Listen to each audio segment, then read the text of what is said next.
Bonjour à toutes et à tous et bienvenue pour cette nouvelle édition du T'as vu, présentée par les Master 2 en journalisme. Au programme aujourd'hui, Emmaüs organise ce week-end une vente régionale à Saint-Sauveur qui rassemble plusieurs associations internationales. Focus sur une troupe de théâtre étudiante qui va adapter le roman Petit Pays de Gaël Faye. Enfin, notre invitée du jour, ça sera Mélodie Bernal, présidente de la Fédé, et elle viendra nous parler de leur prochain événement.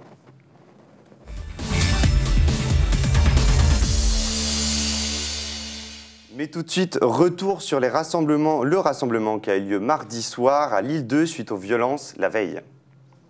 Ce lundi 26 mars, à l'université de Lille 2, se tenait une assemblée générale dans un contexte d'occupation d'amphithéâtre la semaine passée, contre la sélection à l'université et en soutien aux cheminots. Des agressions, sans doute fascistes, ont eu lieu à la sortie de la faculté ce même lundi. Dès le lendemain, se tenait un rassemblement à Lille 2 contre ce type de violence croissante. Alors en fait, moi je suis arrivé juste après parce qu'il y a eu un petit mouvement de panique. Nous on était en AG. On a vu des gens courir quoi, et des gens assez déter. Et du coup on s'est dit voilà il y a les FAF qui sont devant. Les FAF c'est du coup les fachos. Et donc on est allé voir. Et moi j'ai entendu que des bruits de couloir, j'ai rien vu. Mais apparemment on est à 3 de nos camarades qui se sont fait agresser par eux. Ça a été revendiqué par le RAID. Donc il y a un mouvement qui est assez proche d'Alain Soral et bon, je ne sais pas s'ils sont identitaires, après je ne suis pas allé regarder plus que ça. Et du coup voilà, et c'est pour ça qu'après on a tous décidé de partir en manif sauvage voilà, pour protester contre le fascisme, en soutien à Montpellier et en soutien aux cheminots aussi, c'est pour ça qu'on s'est arrêté à Gare-Lille-Fond. J'habite juste à côté de moi. Et en fait, hier soir, en rentrant en réunion de bureau, je suis arrivé au moment où ça dégénérait complètement, où il y avait à peu près une cinquantaine de personnes sur la place, où il y avait des pavés qui étaient lancés, où il y en avait qui se prenaient des grosses choumettes qui étaient tombées par terre. Ça courait, ça se battait, c'était ultra violent, c'était vachement brouillon, quoi. Aujourd'hui, la preuve, on fait le rassemblement. Madame Aubry qui a dit qu'elle soutenait, et tant mieux. Mais il n'y a même pas une ou deux voitures de police pour dire au moins on a un regard et on protège au moins un minimum. Il n'y a même pas ça.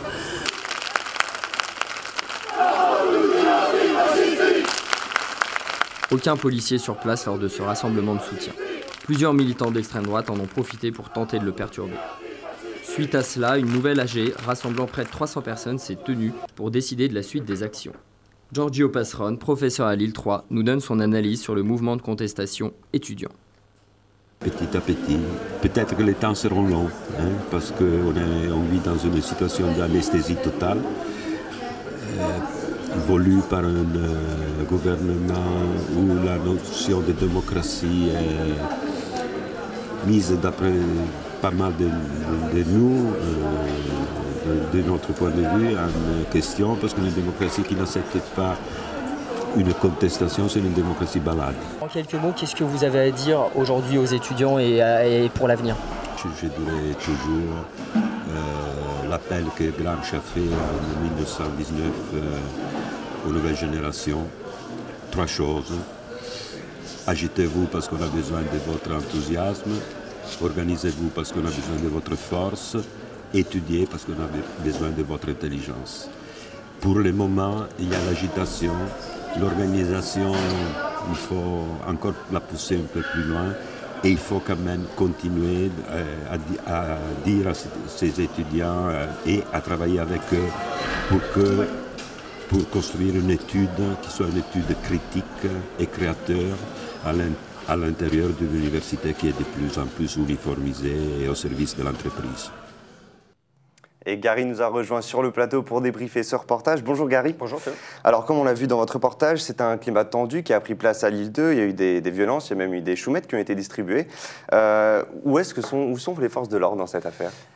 Alors justement, ce que dit Jo Dabi dans le reportage, Martine Aubry apporte son soutien aux manifestants sur Twitter. Néanmoins, on a la sensation que les forces de l'ordre ne suivent pas vraiment pour encadrer un petit peu de potentiel débordement, de potentielle violence avec ces agressions fascistes.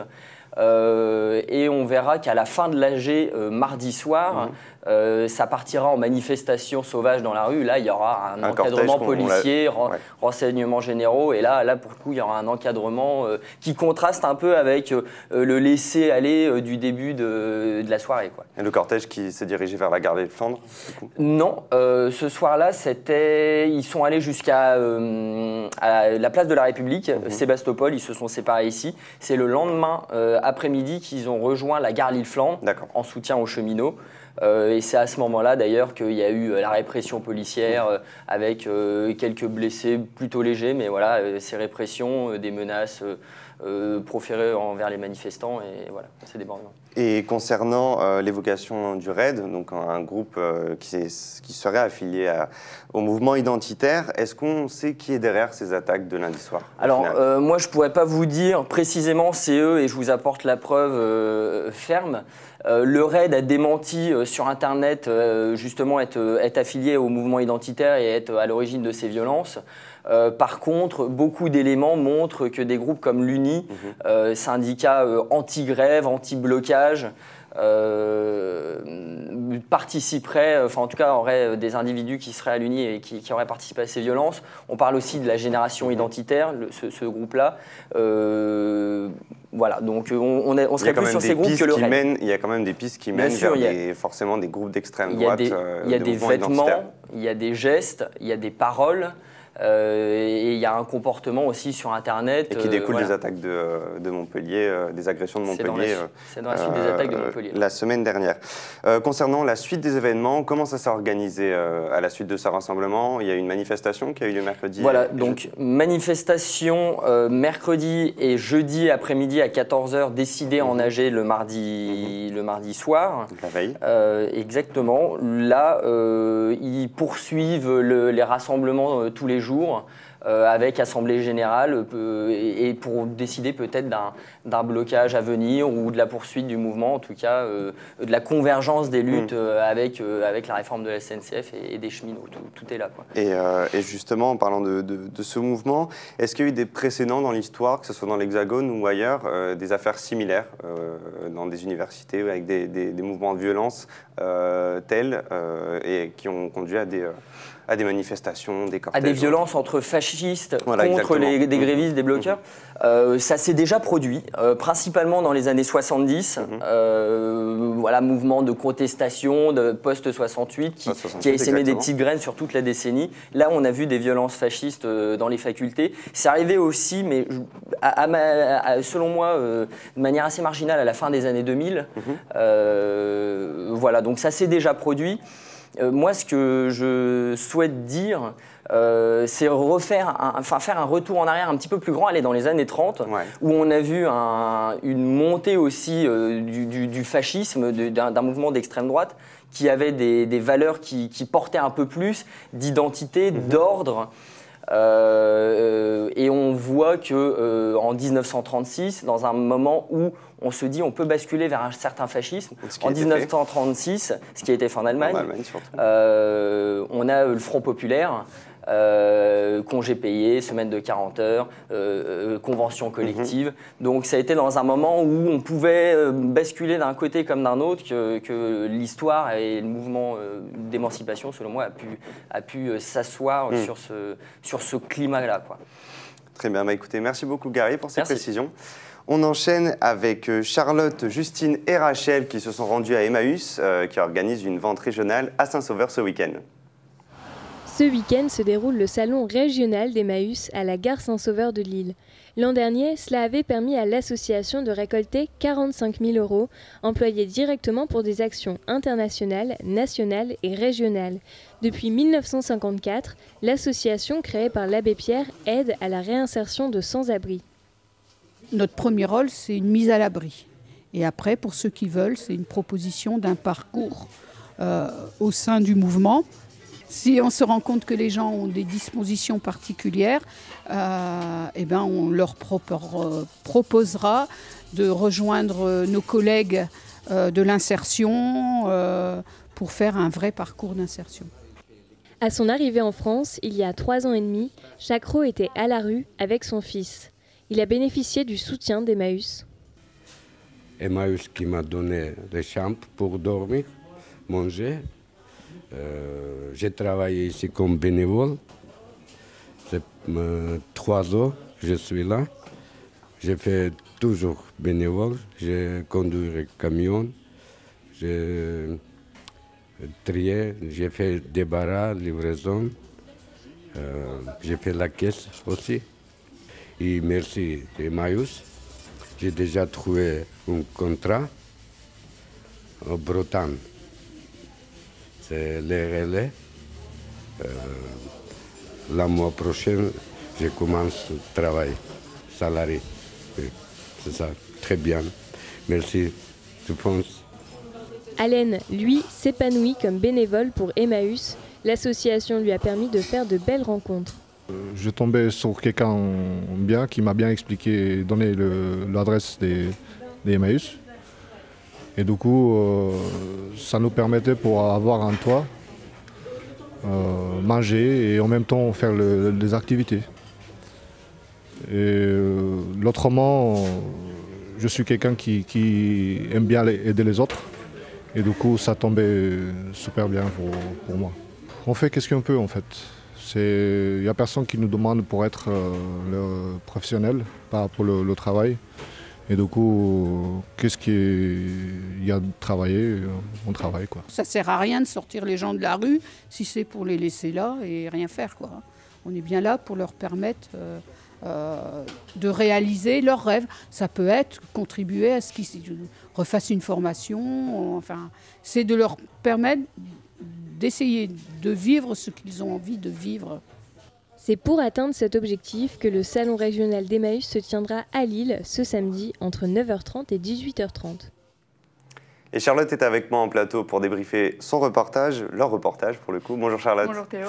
Alors du coup, c'est une vente régionale qui aura lieu ce week-end à Saint-Sauveur. Est-ce que vous pouvez revenir un petit peu sur le contexte de cette vente ? C'est la 6e fois que cette vente a lieu à Saint-Sauveur.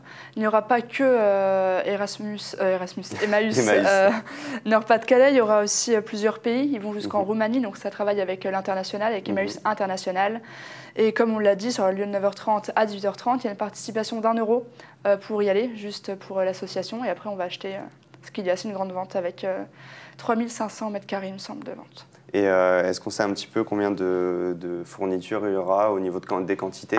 En fait, on ne sait pas encore. C'est les personnes Emmaüs, par exemple, Roumanie ou Emmaüs Belgique, qui arrivent avec leur stock. Et normalement, ils font ça aujourd'hui. Ils vont voir un petit peu comment ça se passe, où est-ce que ça se met. Et du coup, vous venez de le dire à l'instant, Emmaüs, c'est pas qu'en France. Emmaüs, c'est aussi à l'international. Ils ont différentes antennes ailleurs. Ils ont 37 pays qui possèdent des associations Emmaüs. Il y en a 350 dans le monde. Et en fait, il y en a un peu partout, il y en a dans tous les continents. Et il n'y en a pas dans toutes les villes, pas dans tous les pays, mais des antennes dans chaque continent. Donc une organisation, une association qui s'étend à l'international. Et on le voit aussi que c'est une association qui ramène des personnes étrangères, puisqu'on oublie souvent qu'Emmaüs, ce n'est pas forcément que de la distribution de fournitures, c'est aussi de l'aide à la personne, puisqu'on le voit dans le reportage, vous avez Chakro qui vient de Géorgie et aussi Alain du Kosovo.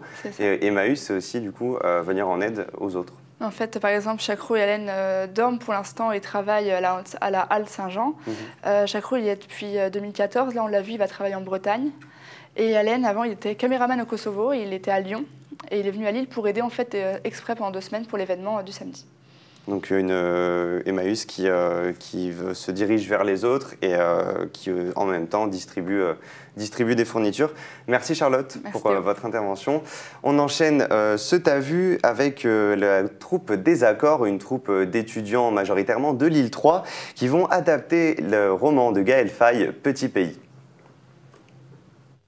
À l'université de Lille 3 cette semaine, le théâtre des Passerelles abrite les répétitions de la Compagnie des Accordés. Au programme, l'adaptation du roman de Petit Pays de Gaël Faye. Dans Petit Pays, c'est tout le paysage d'enfants qui doivent grandir plus vite que la normale et qui se retrouvent un peu dépassés, obligés d'être adultes très vite et confrontés aux choses les plus terribles de la société. Il y avait plusieurs thématiques qui me touchaient personnellement et puis que je savais communes à la compagnie qu'on avait créée. À savoir, il y a des personnages qui sont comme des noyaux de collectifs, les enfants particulièrement. C'est des vrais cœurs et je savais que ça marcherait bien avec le collectif qu'on a. Ensuite, il y avait la thématique du langage que j'avais envie d'exploiter dans Petit Pays et puis de la fuite que permet la littérature. Un projet passionnant qui repose d'abord sur une histoire d'amitié et de passionnés aux horizons variés.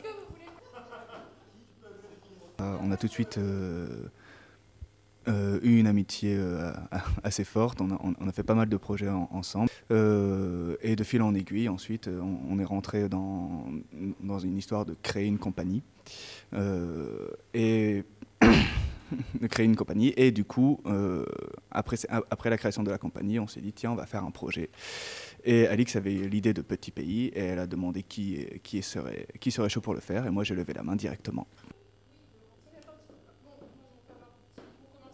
On est assez nombreux à venir d'art de la scène tout de même. Après, on a des étudiantes en lettres, en psycho. On mise là-dessus aussi parce que la compagnie, c'est une compagnie pluridisciplinaire. On a voulu mélanger à la base danse, théâtre, cirque, musique. Malgré tout, la mise en scène d'une telle œuvre nécessite une demande d'adaptation. C'est un roman en fait et on s'est déjà confronté à ça avec la première création qu'on a faite quand j'étais soldate et quand on est amateur c'est très compliqué d'avoir des droits pour l'adaptation d'un roman, surtout quand il n'a pas été encore fait, écrit, dramatisé en pièces parce qu'il n'y a pas de case à la SSCD, il n'y a pas de case pour ça en fait. Le 5 avril prochain sera la seule date de représentation autorisée et la pression ne semble pas prendre le dessus chez les comédiens. Alors la pression, elle viendra à mon avis le jour même. Ça vient souvent le jour même, en tout cas quand on fait de la musique ça vient le jour même, mais pour l'instant ça va. Je suis assez serein, je pense que dans la troupe on est assez serein. Pression, oui bien sûr. Ensuite le track, il arrive de jour en jour. Maintenant ça fait plusieurs projets que l'on fait, du coup on arrive quand même à le maîtriser et on espère en tout cas donner le meilleur de nous-mêmes. En tout cas, ça va être notre objectif là-dessus. La représentation de Petit Pays par la compagnie Désaccordée aura lieu le 5 avril au Théâtre des Passerelles de l'île 3. Un spectacle ouvert à tous pour plonger dans l'univers de Gaël Faye. Et Juliette nous a rejoint en plateau. Bonjour Juliette. Bonjour Théo. Alors la compagnie Désaccordée va adapter le roman de Gaël Faye. Oui. Est-ce que vous pouvez rappeler le contexte de ce roman déjà ? Oui, alors c'est d'abord grandement inspiré de la vie même de l'auteur, sans pour autant que ce soit autobiographique. Donc ça raconte l'histoire, l'enfance de Gabriel dans le Burundi des années 90 à l'approche de la guerre civile et du génocide rwandais. Et du coup, pourquoi la troupe, la compagnie Désaccordée a souhaité s'attarder, se pencher sur ce roman ? Je pense que dans le livre, il y a énormément la mise en valeur de la littérature, et c'est ce qui a d'abord attiré donc, Alix Caron, qui s'occupe de la mise en scène. Et je pense que c'est l'aspect aussi culturel qui a intéressé la majorité des comédiens. Et c'est une troupe qui, d'ailleurs, n'est pas à son premier spectacle, puisqu'ils ont l'habitude de travailler ensemble voilà. et d'avoir des projets ensemble. Une troupe composée d'amis avant tout. Concernant le financement du spectacle, vu que c'est pas professionnel. Non, c'est du théâtre amateur. C'est du théâtre amateur. Comment la compagnie Désaccordée finance son spectacle ? Alors en fait, ils ont mis en ligne donc une collecte il y a quelques mois sur le site Ulule et ils ont réussi à obtenir 230% de la somme demandée à la base, ce qui est quand même un joli score. Et donc c'est plus du double et ça va leur permettre entre autres de financer les costumes parce que donc, dans l'œuvre il y a énormément de personnages, du coup les comédiens peuvent pas, sont obligés de jouer plusieurs rôles. Donc il y a une demande au niveau des costumes. Une demande matérielle qui est conséquente. Et après, la somme collectée va également leur permettre de faire tout ce qui est communication, donc impression d'affiches, par exemple. Et donc du coup, je pense que vous venez de répondre à la prochaine question, le but de ce financement. Exactement, c'est principalement les costumes, la communication et les costumes. Voilà. Et du coup, quand est-ce qu'on peut voir leur performance ? Donc c'est le 5 avril prochain au Théâtre des Passerelles à l'île 3. C'est une seule date, mais il y a quand même 2 représentations ce jour-là à 14h et à 18h30. Et le tout, c'est fait donc à l'occasion du 33e Festival interuniversitaire de Lille. Très bien, écoutez, merci beaucoup Juliette pour vos précisions. On continue le T'as vu avec l'agenda culturel puisque Justine nous rejoint en plateau, accompagnée de Mélodie qui est présidente de la Fédé de Lille. N'ayez pas peur, rejoignez-nous. Donc juste avant de passer à l'agenda, on va accueillir Mélodie Bernal, présidente de la Fédé. Bonjour Mélodie. Bonjour Théo. Alors, si vous venez nous voir aujourd'hui, c'est parce que la Fédé organise un événement la semaine prochaine, la récré de la Cato. Est-ce que vous pouvez nous présenter cet événement? Oui, alors la récré de la Cato, c'est un événement qui existe depuis 5 ans, donc c'est relativement récent. On l'organise avec tous les BDE et associations style BDS de la Cato. On a pas mal d'écoles et de facultés qui ont participé au projet cette année. Et l'idée, c'est de faire un petit retour en enfance dans une journée. Donc on bombarde le campus de ballons, de gonflables, barbe à papa. Et on essaie de faire passer une journée assez sympa avant les partiels, les grosses révisions. Pour la plupart des étudiants sur le campus qui seront en examen juste après. Du coup, vous avez parlé de différentes facs qui étaient aussi dans cette organisation. Quels autres établissements travaillent avec vous? Alors du coup, on a la FLSH, la FGES, la FLD, on est avec l'IESEG aussi. On a l'espace Estis. Je crois qu'on a vraiment tout le monde, hein. l'ISTC. C'est tout le campus de la Cato. Quasi, voilà, c'est ça, aussi bien écoles et facultés. On a beaucoup de BDS. Enfin, les étudiants se sentent vraiment concernés, à savoir qu'aussi on a un but solidaire derrière ça. On reverse une partie des fonds qu'on gagne la journée en vendant voilà, des friandises ou même le don des étudiants qui passent. Est-ce que c'est reversé à des associations oui. comme le fonds, par exemple, de la FLSH ou d'autres, oui. Contre le cancer, etc. Donc la Fédé aura aussi une vertu à redistribuer ces fonds. Oui, cette année, on a choisi l'association Rêve. Donc, c'est indépendant au choix de la responsable du projet. Donc, chaque année, ça change. Et Rêve est une association qui accompagne les enfants en situation compliquée de maladie à réaliser leurs rêves, un peu comme Make-A-Wish, mais davantage au local. D'accord. Et concernant les partenariats, en dehors du coup des autres facultés que vous allez représenter, est-ce qu'il y a des partenariats qui sont nécessaires pour organiser ce genre d'événement? Là, on a décidé d'organiser une braderie géante avec plein de livres pour préparer les examens à prix dérisoire. Donc, on a travaillé avec une librairie à Villeneuve-d'Ascq, je ne saurais pas vous dire le nom, mais ils nous ont donné des livres un petit peu abîmés qui ne se vendent pas, par exemple, mais qui coûtent assez cher pour un étudiant et qui toujours avec un contenu de qualité. Qui sont encore valables et que les étudiants peuvent encore utiliser. Est-ce que cet événement, ça va peut-être un peu rehausser l'événement de l'Agorae qui a eu la semaine dernière, qui avait beaucoup moins de monde que l'an passé, oui.